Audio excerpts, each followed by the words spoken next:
এটা বিশ্ববিদ্যালয় ক্যাম্পাস।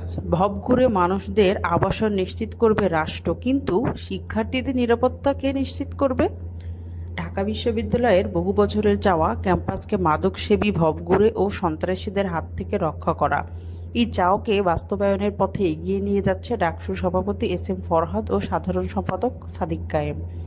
তাদের নেতৃত্বে শুরু হয়েছে টানা ৭ দিনের অভিযান। বামরা আসলে কি চায় ওরা নিজেরাই জানে না, নয়তো সব কর্মকাণ্ড মেজরিটির বিরুদ্ধে যায় কেন? ডাকসুর এই উদ্যোগে গায়ে জ্বালা পোড়া শুরু হয়েছে শাহবাগ কেন্দ্রিক বাম সংগঠনগুলোর। তাদের যুক্তি, ভবঘুরে মাদকসেবীদের উচ্ছেদ অমানবিক, কিন্তু তারা ভুলে যায় এই ভবঘুরেদের কারণে মেধাবী শিক্ষার্থীরা প্রতিনিয়ত বিপদে পড়ছে। শুধু ছোট বাম নয়, শীর্ষ বাম নেত্রী সামিনা লুৎফাও সরাসরি ডাকসুর বিপক্ষে অবস্থান নিয়েছেন। তাদের পাশে দাঁড়িয়েছেন ছাত্রদল, বাকসাস, এনসিপি, সবাই এক কাতারে।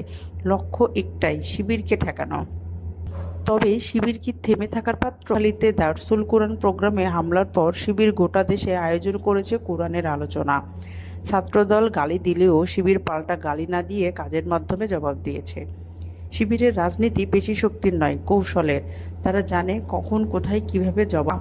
দর্শক, আপনার কি মনে হয় ঢাকা বিশ্ববিদ্যালয় কি মাদকমুক্ত হবে?